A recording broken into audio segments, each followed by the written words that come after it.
Dios le bendiga y continuamos con esta segunda parte de preguntas y respuestas sobre el tabernáculo. Seguimos estudiando el Pentateuco y ahora ya estamos finalizando el tabernáculo, pero decidí hacer estos videos en forma de preguntas y respuestas, algo que les va a servir para el examen y también para contestarnos algunas cosas nosotros y tenerlas bien guardadas. Si nosotros pudiéramos volar con un dron, ¿no?, y ver desde arriba el tabernáculo, nos encontraremos con tres partes bien diferenciadas. Primero con dos partes, la tienda y lo que sería el atrio, rodeado por todas esas varas, esas cercas. Estaríamos viendo el atrio y la tienda estaría dividida en dos partes también, el lugar santo y el lugar santísimo. ¿Qué contenía el lugar santísimo? ¿Qué nos encontraríamos nosotros si pudiéramos entrar en esa pequeña habitación, en ese lugar santísimo? Encontraríamos dos cosas. Primero, el arca y luego el propiciatorio. Estaría el arca abajo y el propiciatorio como una tapa que tenía dos querubines de oro que la rodeaban. Serían las dos cosas que nos encontraríamos ahí. El arca, la caja, esa caja contenía el vaso que contenía el maná, ese maná que había quedado como testimonio del poder, de la bendición, de la provisión de Dios para su pueblo.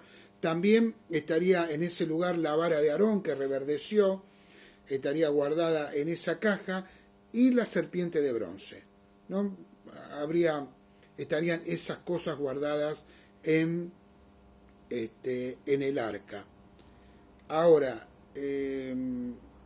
esa tapa era la que se rociaba con la sangre, el sacerdote rociaba con la sangre para poder expiar los pecados del pueblo.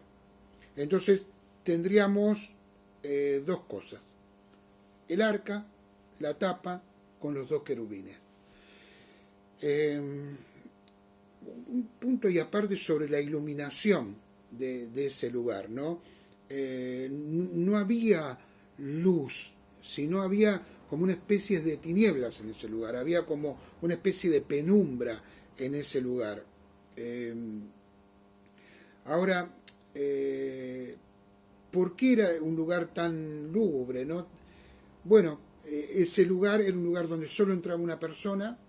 Esa persona debía ministrar en ese lugar, y algunos teólogos hablan de que en realidad no hay luz en torno al tabernáculo, porque la luz es el Cordero y la luz es el santuario mismo, ¿no?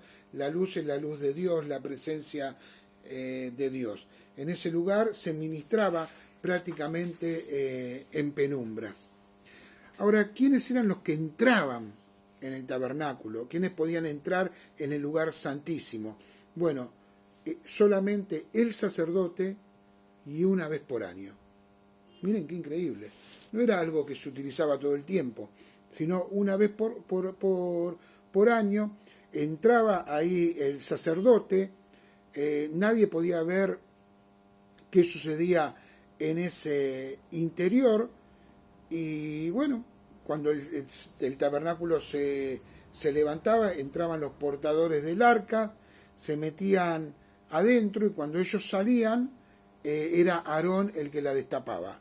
Y ahí estaba el maná y todos los utensilios que estaban dentro del tabernáculo. Un lugar en penumbra donde se ministraba, y solamente una vez por año. ¿Qué había en el lugar santo? ¿No? Hemos visto que había en el lugar santísimo. Ahora miramos un poquito qué había en el lugar santo. ¿Dónde se colocaban esos objetos y qué representaban esos objetos? Bueno, ahí lo primero que nos encontramos en el lugar santo es el candelabro de oro, ¿no? Ese candelabro que tenía 7 brazos y que debía iluminar durante toda la noche, ¿no? esa era la penumbra, esa era la pequeña luz que había en el lugar santo. Nunca se permitió que esa luz se apagara de noche.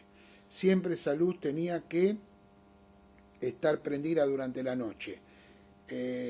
Todas las mañanas se aderezaba, o sea, se ponía el aceite y al atardecer se encendía para que durante toda la noche ese candelabro pudiera dar luz. Solo hubo un candelabro, tanto en el templo como en el tabernáculo. Recuerdo que cuando Tito entró al templo se llevó el candelabro, ¿no? Y fue llevado a Roma como un trofeo. Otra cosa que nos encontrábamos ahí en el lugar santo era una mesa que era totalmente de oro, y esa mesa que nos encontrábamos, ahí estaban los 6 panes sin levadura y una copa. El tercer objeto que nos encontrábamos es un altar pequeño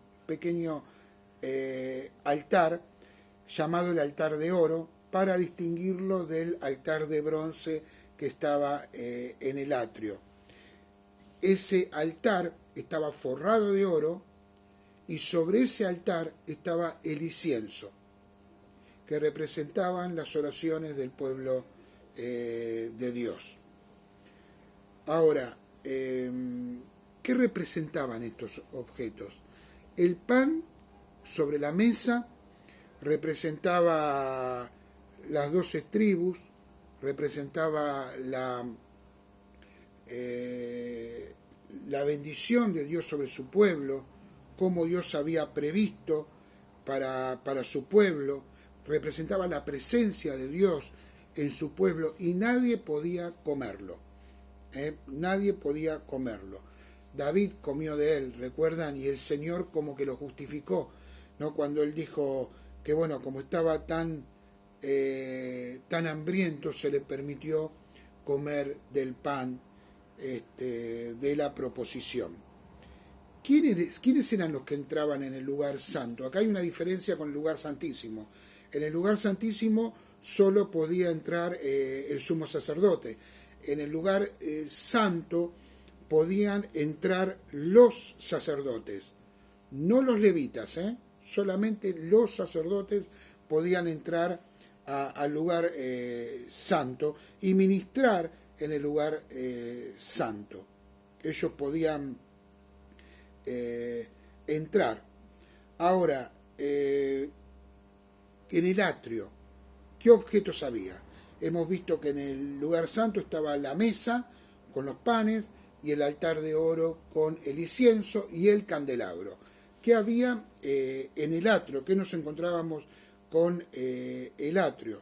Bueno, cuando ustedes entrarían al atrio, se encontrarían con el altar de bronce. Este altar de bronce era el altar de los holocaustos, el altar de las ofrendas por los pecados. Era lo primero que se encontrarían, ahí encontrarían a los sacerdotes ministrando. Sería el altar de los sacrificios. Entonces, en ese lugar se hacían los sacrificios. Entre ese altar y el lugar santo estaba la fuente de bronce, que era una fuente que contenía el agua que se usaba, que usaban los sacerdotes para las abluciones, que eran los lavados que ellos tenían que hacer para el cumplimiento de sus deberes. ¿Quiénes eran los que tenían permitido entrar al atrio? Bueno, al atrio entraban los sacerdotes y también los levitas, ¿no?, que formaban parte toda la tribu de Leví. Todos ellos podían ministrar con la frecuencia que se les indicaba en el atrio y servían en el culto público. Hasta la puerta del tabernáculo estaba el pueblo que traía sus ofrendas para el sacrificio y eso estaba abierto todo el tiempo, y Aarón, sus hijos, los sacerdotes y los levitas ellos recibían las ofrendas y hacían los sacrificios para el pueblo. Recordemos que el pueblo se quedaba en la puerta, no entraba al atrio del tabernáculo. Ellos venían a lo que se llamaba la entrada del oriente, ellos se quedaban ahí, no entraban en el atrio y traían sus ofrendas. Qué interesante, ¿no? Las divisiones que habían en el tabernáculo, divisiones que hoy no hay. Por eso el tabernáculo es tanto sinónimo y tipo de Jesucristo.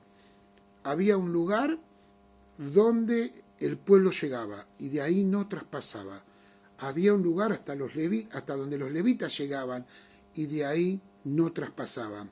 Había un lugar donde llegaban los sacerdotes y de ahí no traspasaba.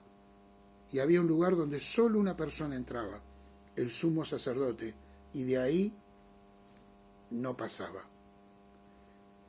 Había una diferencia para entrar a la presencia de Dios. Solo podía entrar un hombre una vez por año al lugar santísimo. Solo podían entrar los sacerdotes al lugar santo. Solo los levitas y los sacerdotes al atrio. Y el pueblo esperaba que estos hombres pudieran ministrar bien al Señor para recibir el perdón por sus pecados. Un día, una tarde, ese lugar santísimo ya estaba en el templo, en un lugar fijo en Jerusalén. Habían entrado por la puerta de las ovejas los sacrificios, y en la Pascua el Cordero inmaculado, el Cordero sin mancha, había sido sacrificado. Cuando el sacerdote ponía su cuchillo sobre el cuello del Cordero, decía una palabra: consumado es. Eso se hacía aproximadamente a las 3 de la tarde del viernes antes de la Pascua. Se sacrificaba el cordero y el sacerdote, cuando mataba ese cordero, decía: consumado es. Por la puerta de las ovejas también el Señor salió después de la Santa Cena para ir a Getsemaní y luego de ahí a la cruz del Calvario.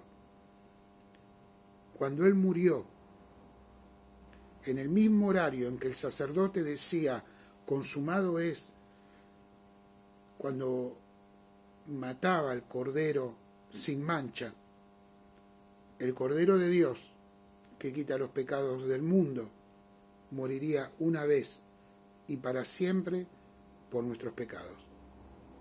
Él también diría consumado es, pero ese consumado es sería para siempre.